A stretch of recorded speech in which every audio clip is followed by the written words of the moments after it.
Par rapport à mon fils Moukoka Lobby,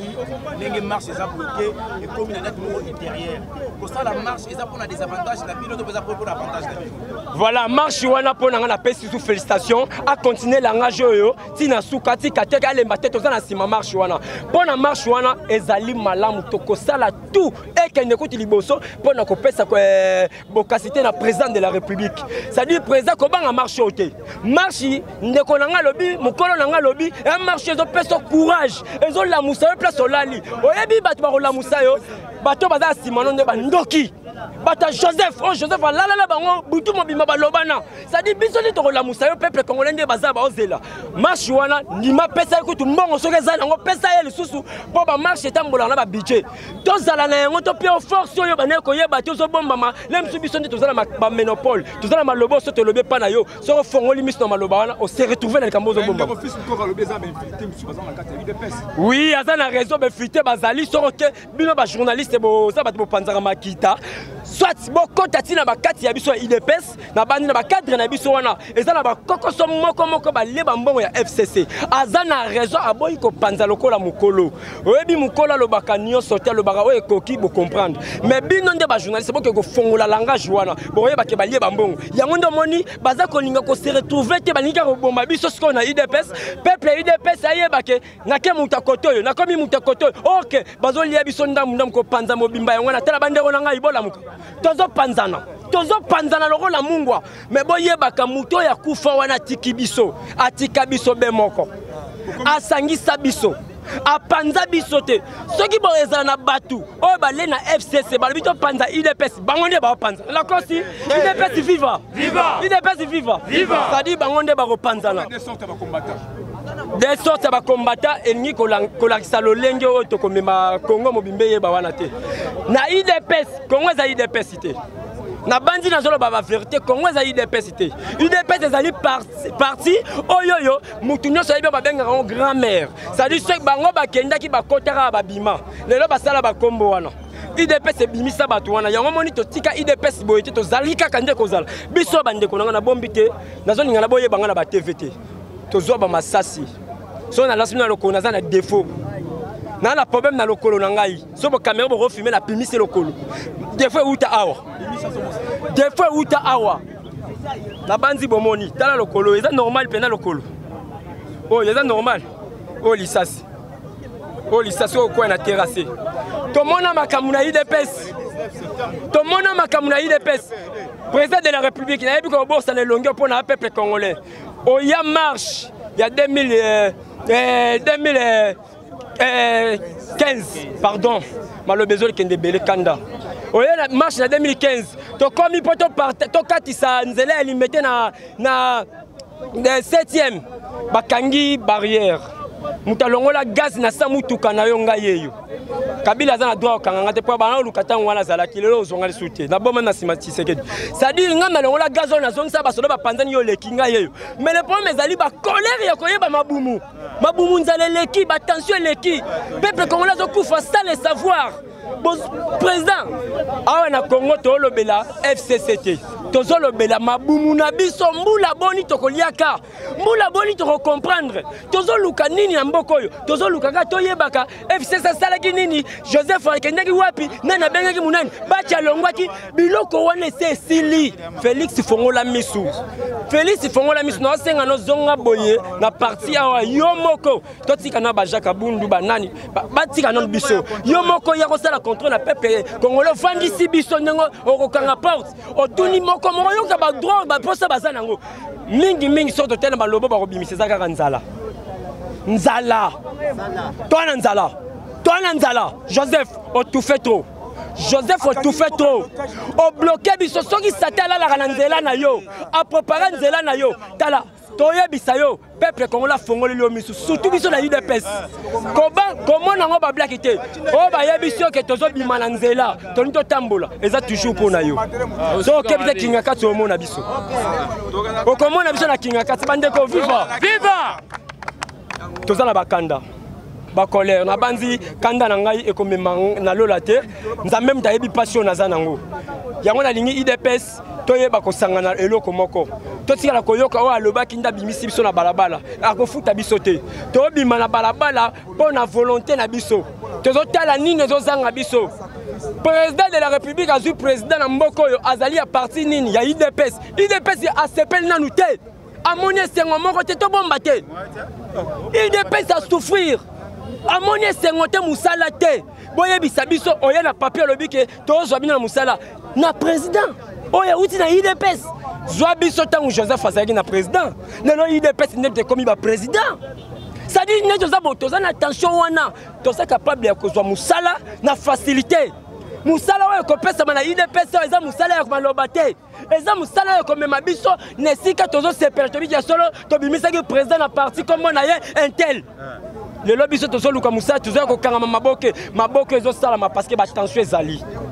ekosilaka te soki tension makambo esili te soki kimi ekoti bokomona maboke ekozala pena te parce que peuple congolais ase retrouve na bana baona bandako bakolia kitoko eloko ya malamu na sepeli na président de la république ndongo ekoti mwa moke na bandi bana bazonga baklasse na bango bana wana bakofuta bambongo te biloko wana eza déjà esengo na Congo peuple congolais azosepela nango kotika te ezo baimage wana kaka continue nango tokosenga basuivi ezala makasi peuple congolais ase retrouve likambo na nzala nga nalobelaka nzala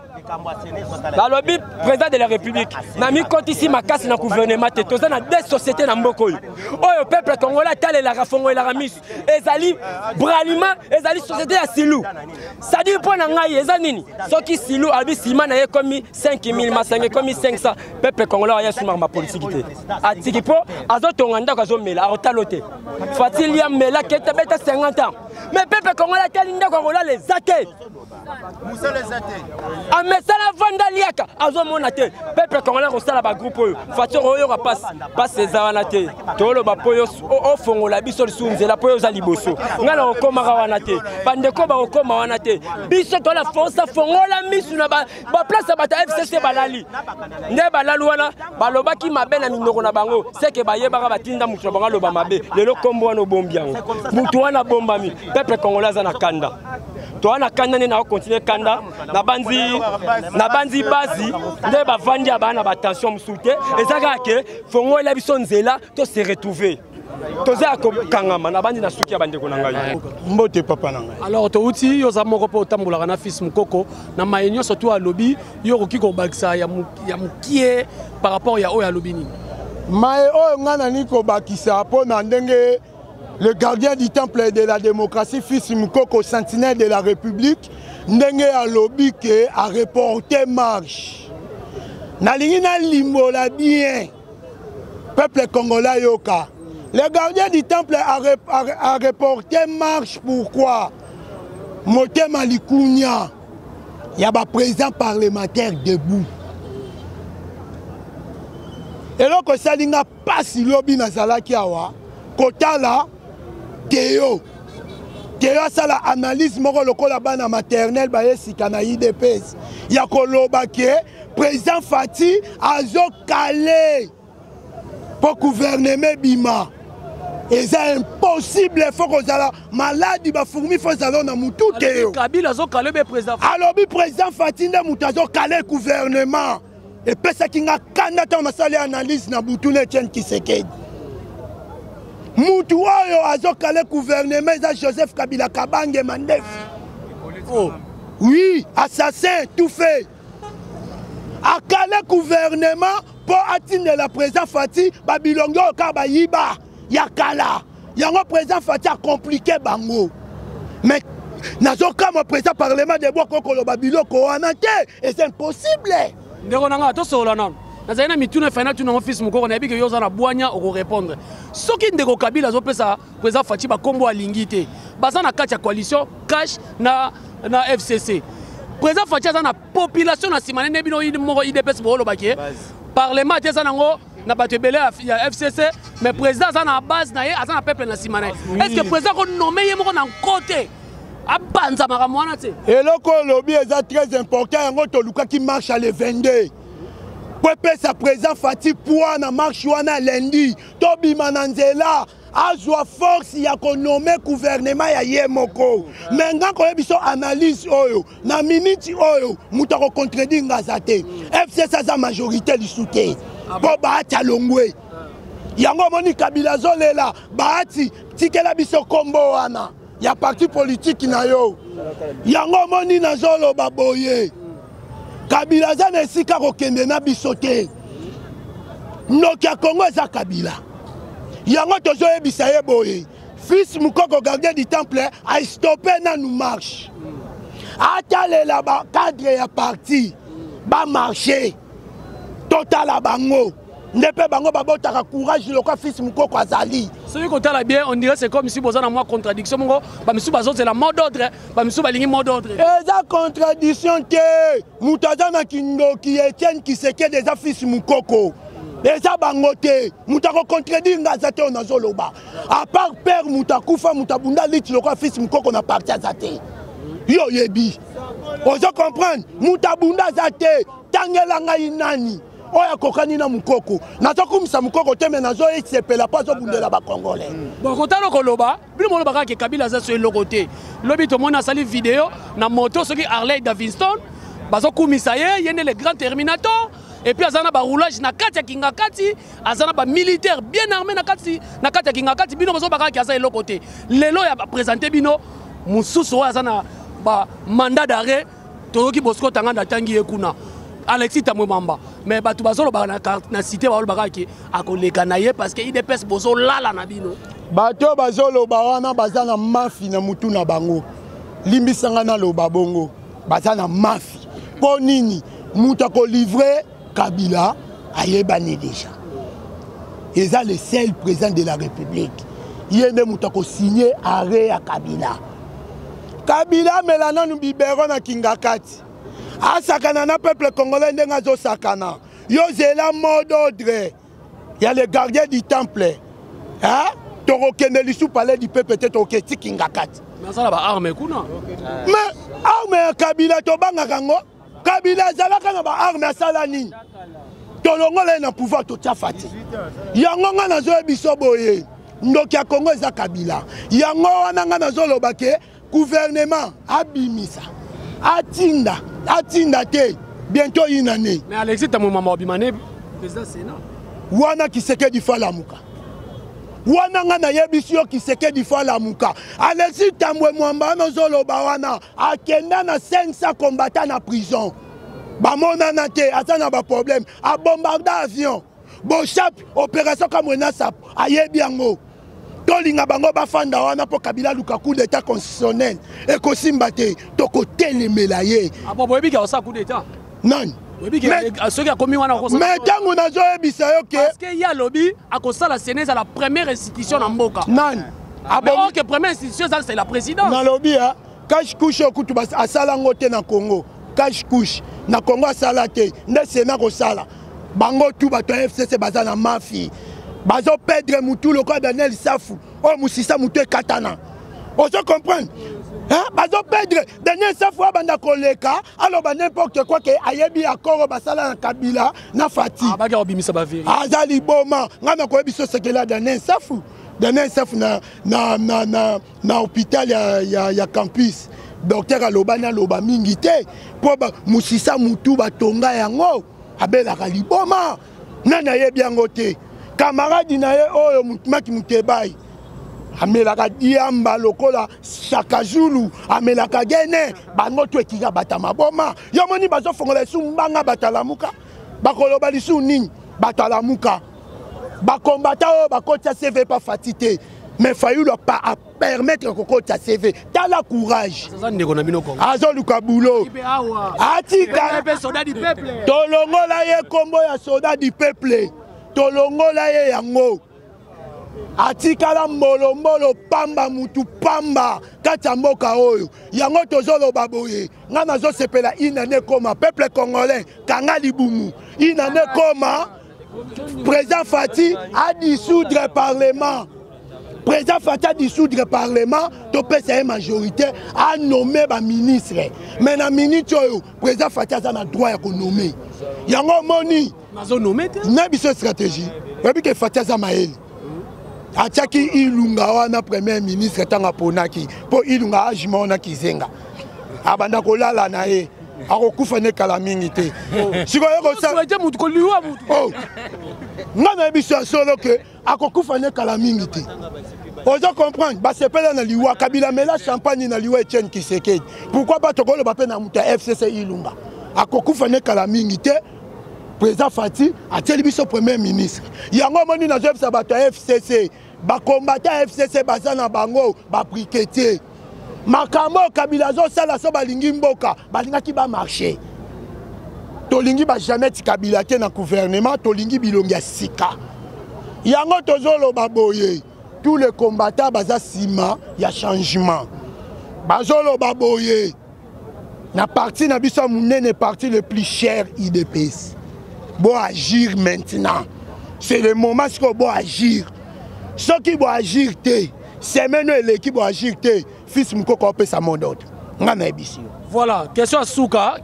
nazo tuna yo parce que eloko yo eza on histoire ezo se répéter omoni